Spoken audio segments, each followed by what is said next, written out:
होळीची प्रेरणा गाथा. आजची ही रात्र साधी नाही.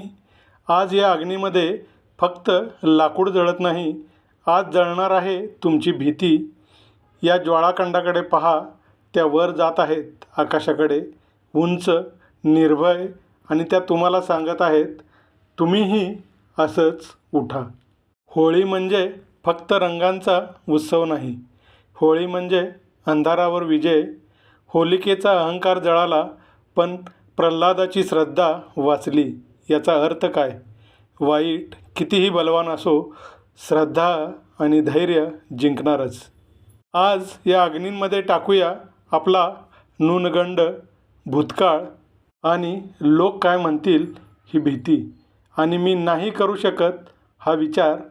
जाळून टाका ते सर्व जे तुम्हाला थांबवतंय.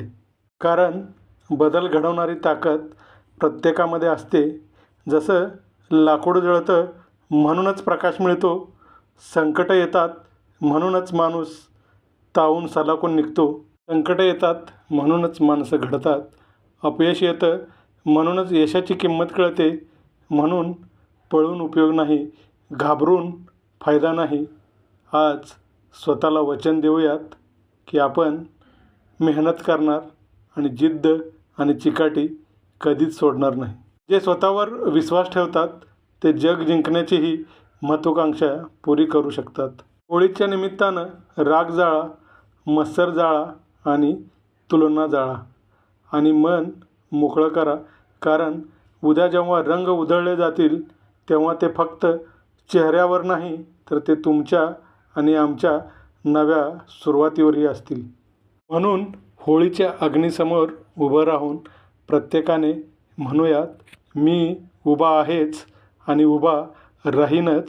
मी स्वतःला घडवीन, मी माझ्या स्वप्नांसाठी लढेन आणि माझ्या स्वप्नांसाठी पाठपुरावा करताना मेहनत करीन, कष्ट करीन आणि जिद्द कधीच सोडणार नाही.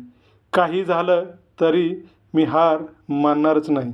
ही होळी तुमच्यातल्या योद्ध्याला जागं करू, तुमच्यातल्या विजेत्याला पुढं आणू आणि तुमच्या आयुष्यात नवा प्रकाश देऊ. तुमच्या भीतीचं धैर्यात रूपांतर होऊ आणि अंधकार दूर होऊन तुमचं जीवन प्रकाशमय होऊ. होळीच्या हार्दिक शुभेच्छा. धैर्याने जगा, मोठं स्वप्न पहा आणि ज्वाळेसारखं उंच उठा. प्रेम, मित्रत्व आणि आनंदाचा संग, रंगांची ही मैफिल होईल सदैव तरंग.